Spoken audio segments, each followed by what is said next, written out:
Hello everyone, welcome back to my channel signing rainbow blog চ্যানেলে। আমি সঙ্গীতা আরও একটা নতুন ব্লগে তোমাদের সবাইকে স্বাগত জানাই। আশা করি তোমরা খুব ভালো আছো, সুস্থ আছো। আমিও খুব ভালো আছি। তো আজ হলো সানডে ইয়া ফান্ডে। তো সানডের আজকে এই 6:30 মতন বাজে, সকাল 6:30। হ্যাঁ, আজকে এত তাড়াতাড়ি সানডেতে কেন উঠে পড়লাম? আজ আছে মেয়ের নাচের স্কুল, আর আজকে ফার্স্ট মামামের নাচের স্কুল শুরু হবে। তো সেই কারণে রান্নাবান্না সেরে 10:30টার সময় কিন্তু ওকে আমাকে নাচের স্কুলে নিয়ে যেতে হবে। এই কারণে একটু তাড়া ছিল। আর দেখো, তাড়া মানে তো রান্নার তাড়াটা সবথেকে বড় তাড়া, তাই না? তো আমাদের মতো ঘরণীদের কাছে মানে সানডে সবসময় ফান্ডে হয় না, ঠিক আছে? সারা সপ্তাহের কাজের থেকেও যেন বেশি কাজ এই সানডেতেই পড়ে। আর আজকে করব মাছের ডিম দিয়ে পটল বেগুন চচ্চড়ি। তোমরা কেউ কেউ খেয়েছো কি? যদি কেউ খেয়ে থাকো অবশ্যই আমাকে কিন্তু জানাতে ভুলবে না।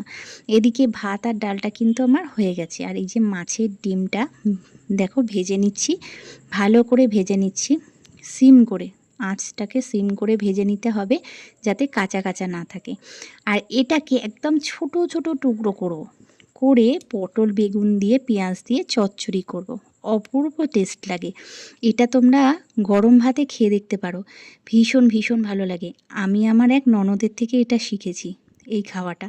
আর শেখার পর থেকেই এত ভালো লেগেছে, তো মাঝে মধ্যেই বানিয়ে ফেলি। আগে কি করতাম, মাছের ডিম আনলে বড়া করতাম, টক করতাম। এখন আমি এই রেসিপি ছাড়া আমরা বাড়িতে কেউই খাই না। আর এদিকে মাংস রয়েছে, মাংসটা ফ্রিজ থেকে বার করলাম, বার করে রেখেছি। আর এটা ভাবছিলাম এসে করব, তারপর দেখলাম না, হয়ে যখন উঠছে টাইমে করেই ফেলি। তো আজকে কিন্তু একদম গরম মশলা বেটে, পেঁয়াজ রসুন তো দিয়েছি, গরম মশলাটাকে ভালো করে বেটেছি, জানো, বেটে আজকে কিন্তু কষা কষা করে লাল লাল ঝাল ঝাল চিকেন কষা বানিয়েছি। অপূর্ব, দেখো দেখো কেমন লাগছে তোমরাই বলো। তো আমার রান্নাবান্না আজকে কমপ্লিট হয়ে গেছে 10:30টার ভেতরেই। আর এই দিকে দেখো আমি তৈরি হয়ে গেছি, মামামকে নাচের স্কুলে নিয়ে যাচ্ছি। আর এদিকে সূর্যদেব তো আর কি বলবো, সেই 6:30 থেকেই যা রোদ দিচ্ছে, আর পারা যাচ্ছে না গরমে। তো মেয়েকে নাচের স্কুল থেকে নিয়ে এলাম, নিয়ে এসে এই আমগুলো একজন দিয়েছে, আমার বর নিয়ে এসেছে। তো ভাবছিলাম এগুলো কাটবো, তারপর ভাবলাম না, এগুলো কাটবো না। আমার বান্ধবী যে আমগুলো দিয়েছিল তোমরা দেখেছিলে আগের দিনের ভিডিওয়, তো সেইগুলোকেই ভাবলাম ফ্রিজ থেকে বার করে নিয়ে আসি। আর ঠান্ডা ঠান্ডা ফ্রিজের আম খেতে গরম থেকে এসে কি ভালোই না লাগে, তোমরাই বলো তো। ভালো করে ধুয়ে, আঠা আঠা ছিল, ভালো করে ধুয়ে আর কেটে ফেললাম। আর ঠান্ডা ঠান্ডা, উফ, বরফের টুকরোর মতন লাগছে, দারুণ। আর এদিকে মা দেখি একটা কাঁঠাল নিয়ে বসেছে। তো কাঁঠালটা একটু শক্ত ছিল, থেকে থেকে দেখলাম 2 দিন থেকে দেখি পেকে গেছে। তো কোয়াটা ছোট হলেও ভীষণ মিষ্টি। মা বললে একটা খেয়ে দেখো। তো খেয়ে দেখলাম, দেখি ভালো মিষ্টি। আমি কিন্তু বেশি কাঁঠাল খাই না বন্ধুরা, আমার ভীষণ ভয় লাগে, আমি কাঁঠাল সহ্য করতে পারি না খেয়ে। তবু একটা খেলাম, সিজনের ফল তো। ছেলেকেও বললাম, ছেলে না করলো, তো সন্ধেবেলা খেয়েছিল। তো আমি দেখো এদিকে ঘরে চলে এসেছি, দেখি আমার আলনা পুরো ওলট পালট হয়ে আছে, গুছানো আলনা। আমার তো খুব রাগ হয়ে গেছিলো। ওর মানে বাবা আর ছেলে মিলে কি করে, ওপরে জামা কাপড় নেয় আর নিচের জামা কাপড়গুলো সব ওলট পালট করে ফেলে দেয়, পড়ে যায় নিচে। এবার সেগুলোকে গুজে গুজে রেখে দেয়। সেই আলনা আমাকে, গুছানো আলনা আবার গুছাতে হচ্ছে। এদিকে কারেন্ট নেই, বুঝেছো? কারেন্ট নেই, এই দুপুরবেলা কারেন্ট নেই, কারেন্ট গেছে চলে। তো কী গরম কী গরম লাগছে, গরমের মধ্যে কাজ করা কি কষ্টকর ব্যাপার বলো তো। কষ্টই জীবন হয়ে গেছে, বুঝলে? মানে আমরা ঘরণীদের, আমাদের মানে কষ্ট করেই সব কিছু করতে হবে। আরাম করলে করো, আর না হলে কষ্ট করেই করতে হবে। কিন্তু কাজ তোমাদের করতেই হবে গুছিয়ে, যেমন করে হোক, সবার ভালোর জন্য, সবাইকে ভালো রাখার জন্য কাজ করে যেতেই হবে। তো ঘরগুলো মুছে নিলাম।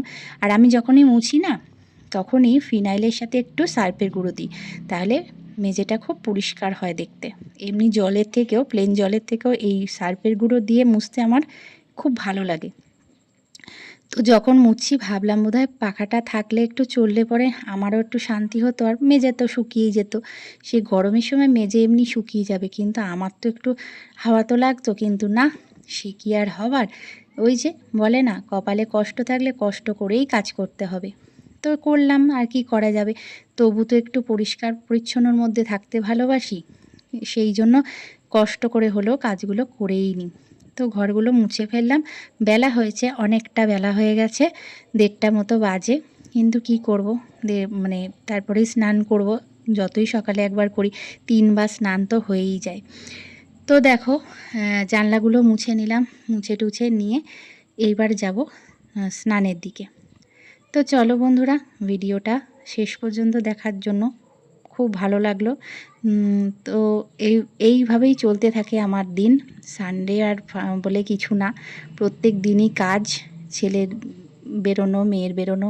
আর এদিকে ভাবলাম ফ্রেমটা এত নোংরা হয়েছে, ফ্রেমটা খুব নোংরা হয়েছিল। এত সুন্দর ফ্রেমটা, আর আমার রাস্তার ধারে তো, যেরকম গাড়ির আওয়াজে ভয়েস দিতে কষ্ট, তেমনি গাড়ির জন্য ঘরে দুয়ারে মানে ধুলো ময়লা হয়ে যায়, জানো, প্রচুর ধুলো হয়। রোজ পরিষ্কারের মধ্যে আমাকে থাকতে হয়, পরিষ্কার পরিষ্কার করে রাখতেই হবে সব কিছু। তো এতটাই অসুবিধার মধ্যেই কাজ করতে হয় সব কিছুর মধ্যেই, আর কিছু করার নেই। তো এদিকে দেয়ালগুলো, ঝুলগুলো একটুখানি ওই ফ্রেমের পেছনে নোংরাগুলো পড়েছিল, সেইগুলো একটু পরিষ্কার করে নিলাম। আর ছেলে বলছে, মা তুমি স্নানে যাও, এত বেলা হয়ে গেছে আর তোমার পরিষ্কার করতে হবে না, এবার তুমি স্নানে যাও। আমি বললাম হ্যাঁ সে তো যাবই, কিন্তু একবার পরিষ্কারের আগে না একটুখানি মানে মানে মোছা টোছা না হলে না ভালো লাগে না। তো চলো এলাম স্নান করে এসে দেখো অবস্থা, দেখো কেউ বলবে স্নান করে এসে মানে এসেছি, দেখো ঘেমে স্নান করে গেছি আবার। তো যাই হোক, সব কাজ টাজ সারলাম, সেরে এখন বাজে 2:10, 2:10 বাজে। এখন স্নান টান করে এলাম, এসে এবারে খাওয়া দাওয়া করব। তো চলো, আজকে ভিডিওটা লং করব না, ঠিক আছে? আজকে ভিডিওটা এই দুপুরেই শেষ করে দেবো, দুপুরবেলা শেষ করছি। তো তোমরা একটুখানি ভিডিওটা দেখো স্কিপ না করে, আশা করি ভালো লাগবে ভিডিওটা। সাথে থেকো, সঙ্গে থেকো। তো আজকে ভিডিওটা এই পর্যন্তই, আবার দেখা হবে নতুন কোনো ভিডিওয় নতুনভাবে, ঠিক আছে, এই সঙ্গীতার সাথে। তো আজকের মতন টাটা সবাইকে।